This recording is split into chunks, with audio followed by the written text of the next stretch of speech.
So I'd like to introduce Mr. John Fulton.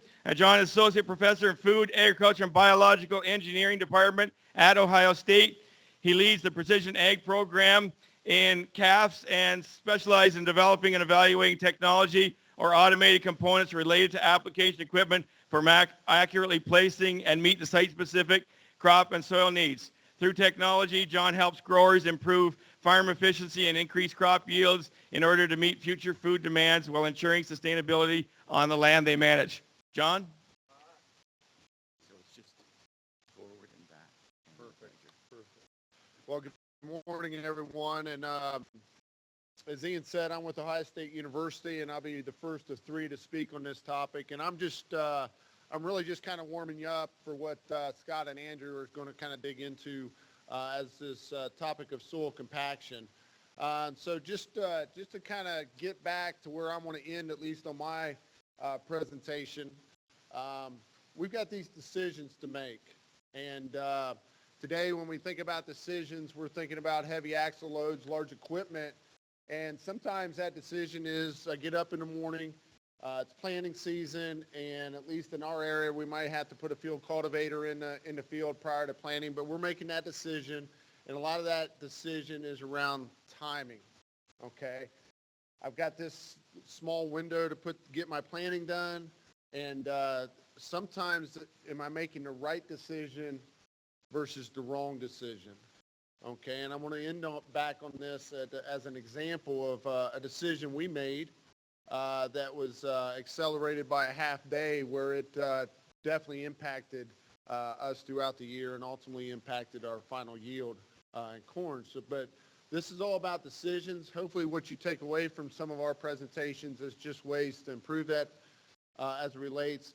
But what I talk about is that on this particular rendition here, basically we're talking about yield potential. At the time of planting, when we place that seed in the ground, okay, the maximum potential of that seed, as we all know, is when it's in the bag, and when we place it, nurture it throughout the growing season, what are we doing to influence? And if we make the wrong decision, especially at the time of planting or prior, okay, we're limiting our yield potential, and that's going to ultimately impact us. Now, I understand, too, I want to just make this note up front as we talk about this topic of compaction, that timing is a very key component. I know delaying planting, for example, by 3 weeks because we got rain events of significance or potential rain over the next week, that could be a costly decision. So timing sometimes influences our decision over what the field conditions are. And we're a balancing act there. Okay, right, to optimize, should I go out there or not, because there is some of these things around timing that influences. But it's all about yield potential and trying to reach that yield potential in my mind. Here's an example for us. This is from the 2005 growing season, Central Ohio. For us, this is an NDVI map, okay? But what I'm talking about here is what you can evidence is the existence of compaction from field operations prior. In some cases, I would contend in some of the fields that we saw was prior to planting, but what you see here is actually a post-planting operation that you're seeing of basically a post-application. What you see here is this is a custom applicator in this particular field, and you can see, again, this is early July, corn, and we're still seeing the presence of a field operation that had occurred over a month prior to this image. But we have closure of that canopy, okay?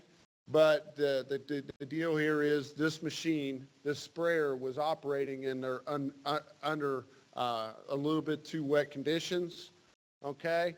And I also bring this out in this image that the gentleman came. It's a custom applicator, so this particular farmer's paying for this. He started here, went from north down to south, got down to the bottom, and guess what? He beelined it straight across this field to get over here to start on this upper half of this field. And for 3 years, at least, the farmer in this particular field had been telling this custom applicator to stop driving across my crops later in the season. And this was his first evidence of compaction. And when you carry that through, there was a significant yield loss for this particular decision of when we went out there and did this post-application. but we're seeing a lot of this in Ohio. But my point in this is if I gave you the yield map for this field, how many of you have thought you would have seen this kind of evidence of compaction? It doesn't show up. And so the idea is, how do we identify it? And so you'll come back, or I'll come back to this. Imagery is one way, at least in our conditions. Imagery is becoming fairly cheap and readily available. These are ways where today with yield monitor technology, we don't capture this kind of resolution and identify these issues around compaction. Just so we're backing up, Ian asked to kind of just get a preface to what we're trying to get into today. Our preferred soil composition is there on the left. We'd like to see that 5% organic matter, and a lot of our soils in Ohio, especially in the central part of the state, are probably not at 5%. But this is what soil is made of. And my only point about this slide is as we advance our thought process around managing compaction, at least in the United States, soil health is an important thing, but we're trying to think about systems, not operations, but systems around being able to mitigate and minimize the soil. And for most things, we talk about soil health. Part of that soil health is soil compaction. That soil is alive. We want to keep the bacterial. We want to keep that soil active as much as possible, granted in the cold conditions, but soil is a composition, and we need to treat it as such as we think about this. Soil compaction, very simply, probably all of us have it, but simply put, it's a reduction of pore space, okay? The question is the soil elastic and it can rebound from this? What I would tell you is if you have good soil health, there's an opportunity for that soil to rebound. Or is it plastic, meaning once we input that, once we rut it up, for example, basically we've done some serious reduction in the soil structure, we've compacted it, we're going to have to mitigate that. Typically we're thinking about that through tillage. But it's a reduction of pore space, but just to keep in mind here, again, compaction has three components to it. And we're going to probably at least in the morning session here, talk about the physical aspect of that. But we've got the biological and chemical. And I know in the state of Ohio, at least in our no-till community, thinking about soil health, that's where the biology and even the chemical aspect of this comes in, okay, as we think about cover crops out there. So I just wanted to note that. But soil compaction itself, and you're going to start to see this when Scott and Andrew gets up, I just want to kind of get everyone thinking here. To me, there's two types here that you have to deal with. Surface compaction, okay? There's surface compaction, which is basically a result of that tire or machine interface with that soil. What you see on the right side there is a corn plant about I think it was around B7. We're out there in that field, and you see pinch row compaction. That is surface compaction generated from the planting operation. Basically, what you're looking at is the row that's between the two transport tires on the center of the planter. Central fill planter, a lot of weight in the center. But what you can see is in this particular root, you can see that the primary root, but basically you see the vertical of the roots going down from that surface compaction before it can proliferate and start getting out into the soil. But that's surface compaction, okay? And again, that's pinch row on a planter. What we also have is subsoil, or what a lot of people would define as deep compaction, okay? And when you start to hear people, and I'll come back to this, is we think about axle loads today, okay? Axle loads, so no matter what we're talking about, whether surface at some points, basically considering the soil conditions, deep compaction is a direct result about the weight or the mass that we're putting out there on the ground, okay? And no, we may have axles, we might add axles, we might deal with getting larger diameter tires or stuff. Weight is weight, and still down in that subsoil, you are going to get compaction, okay? Regardless of what you're trying to do or accomplish at that surface, you're still going to get compaction. The question is, how do you mitigate that? Okay, and we're going to talk about that. So when I think about this, we got surface compaction. That's what the interface is doing. But this in the subsoil or deep compaction, we're going to relate that more so to axle load. Okay, and you're going to hear 10-ton, 20-ton, 30-ton axle loads that are very common with the machinery that we're operating today in agriculture. Of course, this is just maybe not an exhaustive list, but when we see these ponding, when we see the rutting, which I'll show next, these are the things that get influenced. When we have compaction, reduce that pore space, these are the things we're talking about. Infiltration's, of course, a big thing. And I would like to note at this point too, when we're talking no-till versus conventional till, okay, these situations might change. Meaning in no-till conditions, when I have that residue, I'm building organic matter, the presence of surface moisture is going to be longer. Okay, it's going to take longer for it to get to an optimum condition where we don't influence or generate surface compaction in those conditions. Just something to think about here. But ultimately, these conditions can lead back to yield loss. Here's some facts. These are just facts that, to me, have been scientifically proven. I'm just kind of pulling them out. As I mentioned, axle loads, weight is weight, mass is mass out there, okay? We have to think about that.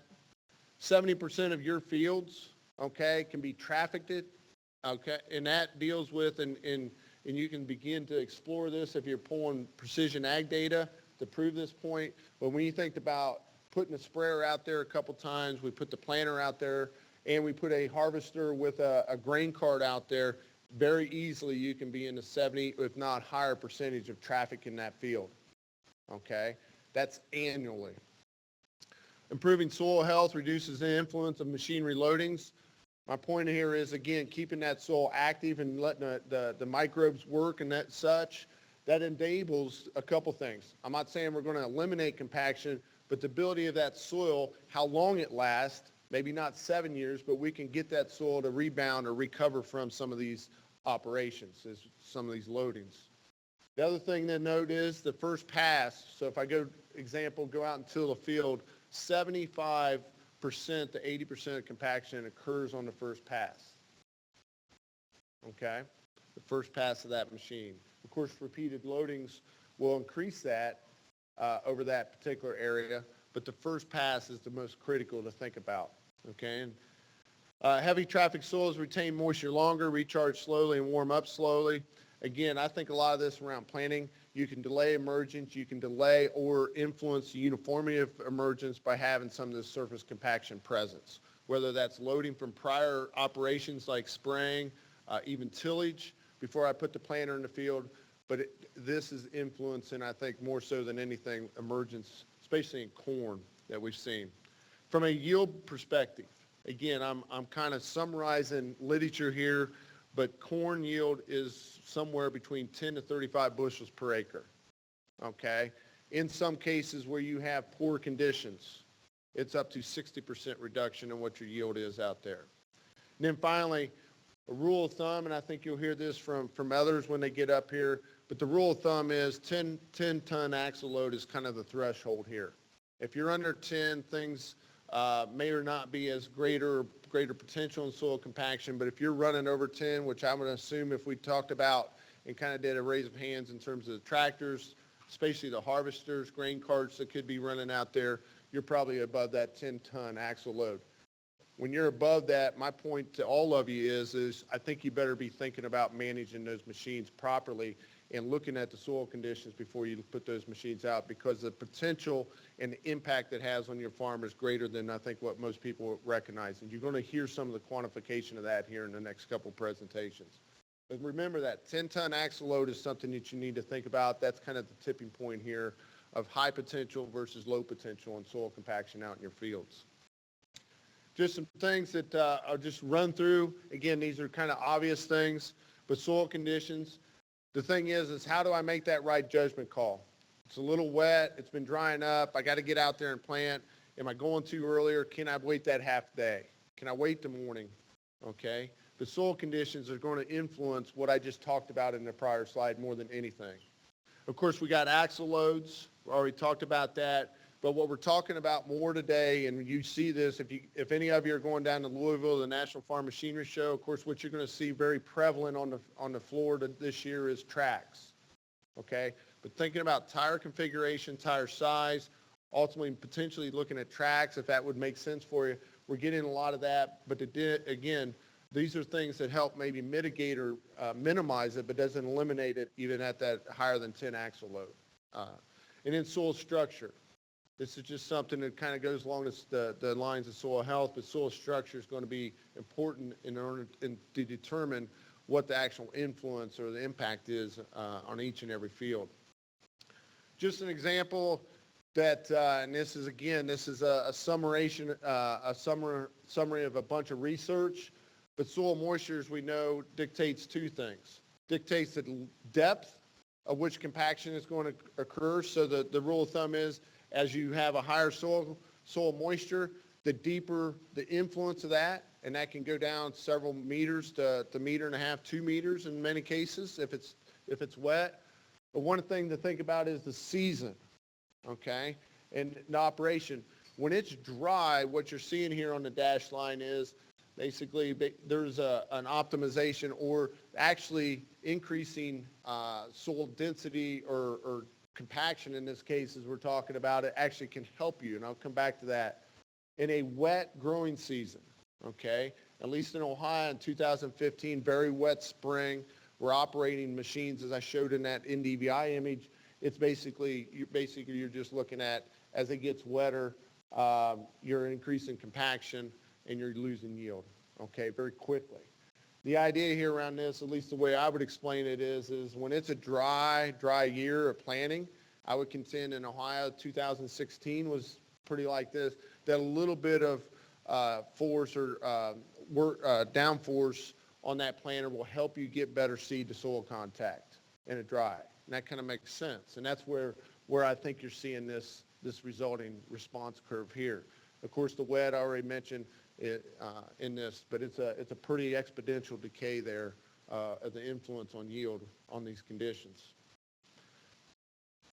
A couple things I just kind of want to throw out here that may come up in some of the talks. There's a difference between bulk density, and there's a difference between bulk density and soil penetrometer readings, or cone index. There's a difference between that.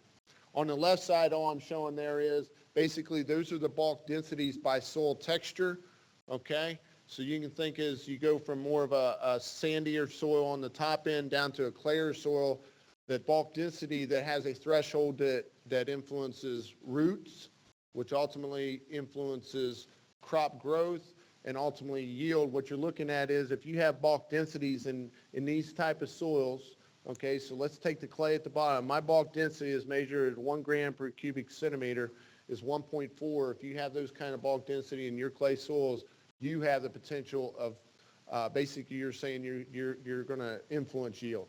That's what those numbers say on average, okay? So as you look down through there, those are the thresholds that are going to influence, to get you to influence and yield. On the right side, I just want to talk about hand penetrometers. I don't know what's available here in Canada, but it's a very popular model out there. I think Dickie John makes this very economic way to go out and check for potential compaction or check for hard pans. But it's a standardized methodology to basically look at soil resistance. A couple points on this is soil penetrometer data does not always correlate back to bulk density. And so when you hear about soil resistance, penetrometer resistance, that doesn't always correlate back to our left side here. So these are different types of measurements. On the right side, what I'd said here is the Dickie John does a pretty nice job when you insert it into the ground. It basically has a analog dial there, and basically anything above 2 megapascals for most soils would give you an indication that you got compaction that's going to influence yield, okay? The key here is there's 2 keys on the soil penetrometer. Scientifically, you're supposed to go out and collect that data when the field is at field capacity, meaning you have a good rain, okay? And you let that kind of gravimetrically drain, but it's wet, and you go out and take those measurements at field capacity.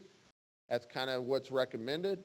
And the second thing to remember on this is in order for this to give you good, repeatable data, you're supposed to have a constant insert velocity. So when you push that down, and you can see on there, there's marks on there every so often, but that velocity by standard is 1.2 inches per second or 28 millimeters per second. Technically, that's how that's supposed to be utilized in order to get information that's valuable. But again, I would assert that there is an opportunity to go out there and use this type of thing to at least get down to where you got hard pans occurring. You can get that depth pretty easily, okay? So some ideas. I'm going to go into a couple things. We're talking about rutting. You know, this is pretty prevalent, at least during harvest operations, you get this occurring. And we know a lot of times that's a plastic deformation of that soil. It's going to be a long-term impact. The question is, what are you going to do about it? Okay. But that's the heavy evidence, visual evidence of compaction out there. But what I want to talk about here real quick, before I turn it over to Scott, is a couple things. Recognize that when we select not only our machines, but I want to talk about the implements, that the type of loading that occurs is going to influence the impact of basically surface compaction. And all I'm saying here is make sure that when you put a tillage tool or you select a tillage tool and implement that tillage tool, that you're doing it for the right reasons. I think we're mixing and matching tillage tools inadvertently in some cases and not trying to accomplish what we're doing. Okay, and I'll get that. But for a lot of our tillage tools, especially kind of like disc, vertical till type things, those are going to be inducing a point load on that soil. Okay, think about those discs, especially on a vertical till system. That's a point load. There's a lot of pressure at the bottom of that disc as it runs through, you know, the 2 to 4 inches, however deep that you're running that machine. So if you're in the non-optimal conditions, I got a little moisture out there, for example, you're generating compaction with these type of mechanisms very easily, whether you recognize it or not.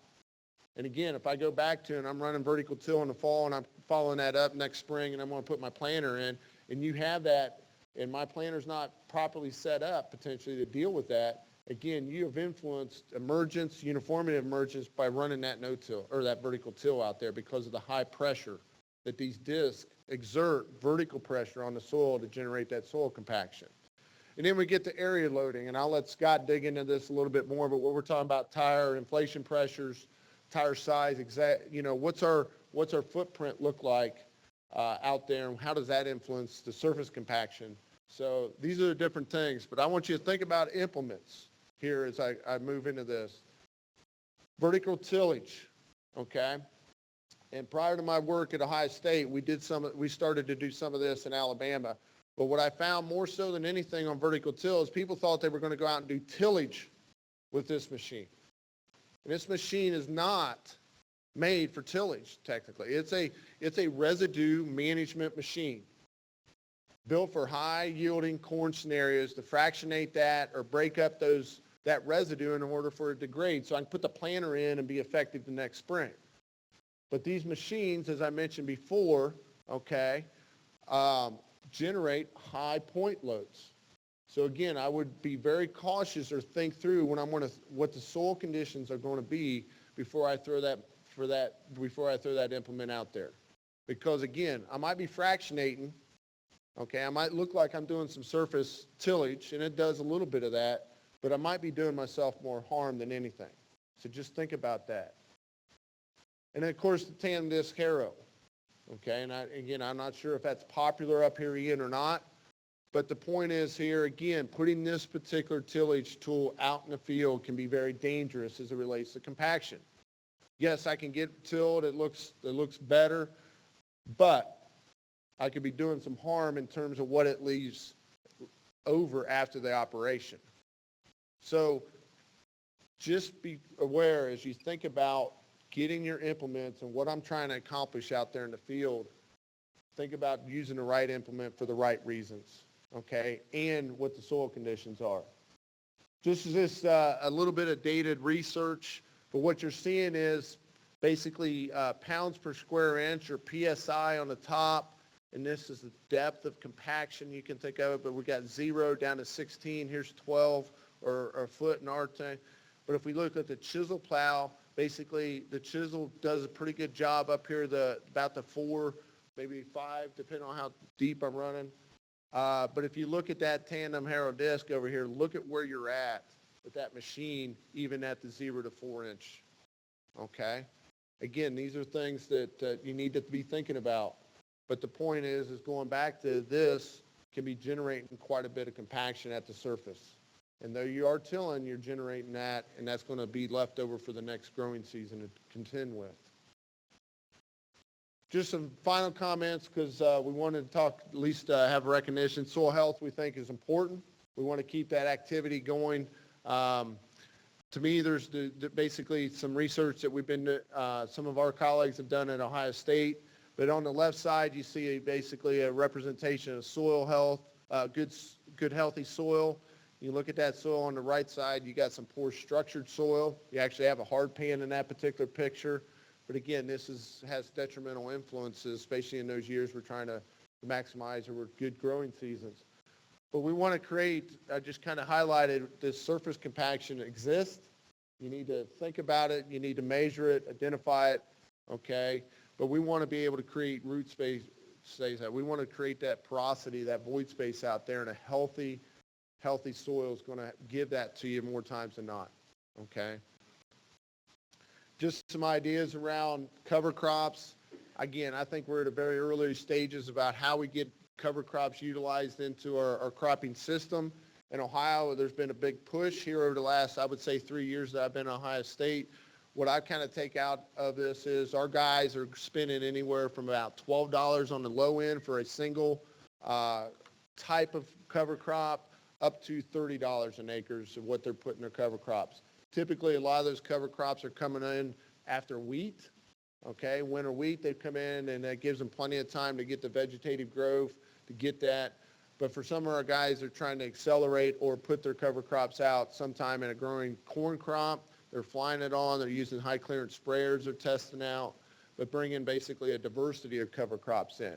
If you hear some of our guys, they'll talk about using 6 different types of a mixture to get that diversity, okay? Here's some radish that is pretty popular, what guys are trying out, okay? Each of those cover crops deal with different functions of the soil health. Some of those cover crops are what we're using to retain the nutrients there in the root zone or bring them up to the root zone. And some of those cover crops, like the radishes, are trying to deal with the surface compaction, okay?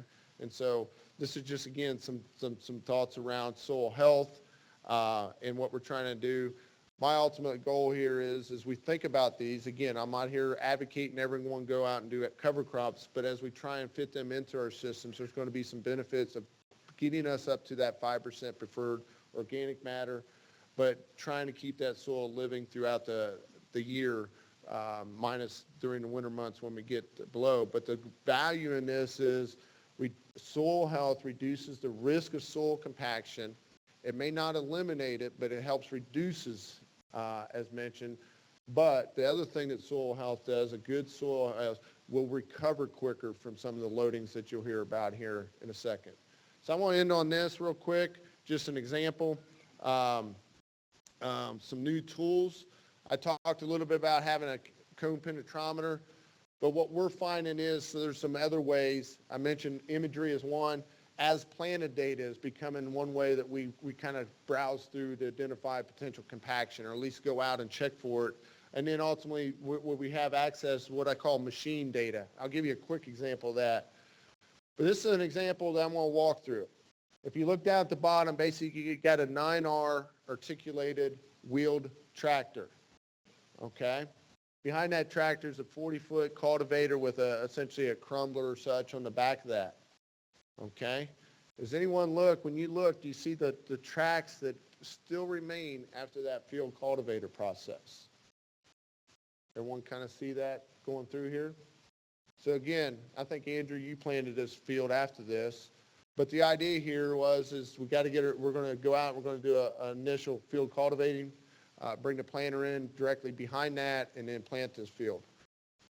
But the decision was, you got up in the morning in this case and said, we got to get the field cultivated without thinking about what the result of that might be when it's probably marginal at that time, okay? So here's as planted data, and if you guys, precision planting is very popular around Ohio. There's others out there, but the question is there other data layers out there that can begin to, if you look at this as planted data, what you're looking at is the row unit ride quality. Essentially, each and every row unit on the planter has an accelerometer. And so you can think about, if I'm bouncing a lot, that'll be red on here. If that row unit's running smooth, you see green.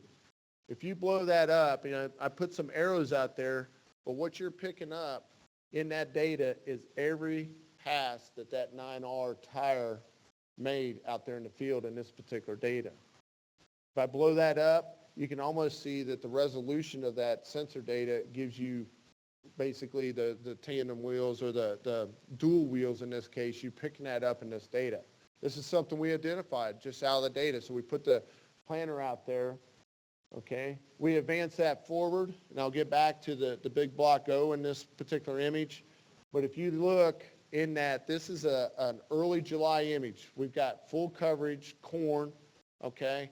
This deal about putting that field cultivator in when it's probably marginal conditions carried throughout the growing season. In this case, you see it on the end rows, but if you can catch right through there, you can still see those two passes, okay?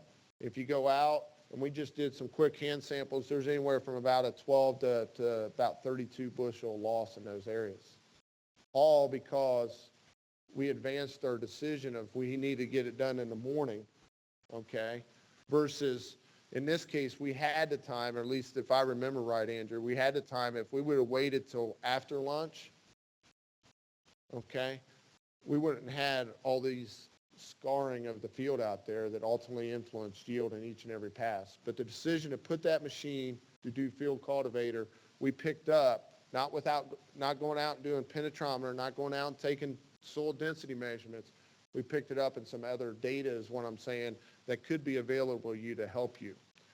That block O there is just a multi-hybrid demonstration that we did. So that's not a function of necessary machine influence, but the fact that we put two hybrids out there and we were trying to generate the Ohio State block O. So when I think about this data, again, we have our farmers that have access. This is a downforce map that I get out to planning, and I'll finish up, Ian. Again, what you're seeing here is the amount of downforce put on each row unit across that field. And what I would contend is, yeah, this could be related to the soil moisture at the time of planting, but it could be related to potential compaction that you've seen out there in the field. But again, another way of being able to identify some of these areas, go out and look and scout those areas to identify if you do have compaction or not. But here's the planner, the technology on the planner, I think that'll help you, that could help you identify that. So with that, my comment is, before we turn it over to Scott, is you can't manage what you don't measure. I think a lot of times we're dependent on the yield monitor to kind of expose some of these issues, but I think when we think about surface compaction and what machines are influencing out there in the field, I don't think a lot of times we have the evidence to really know that that's going on out there in the field. So with that, Ian, I'll wrap up. So I appreciate the time and opportunity to be here today. Thank you.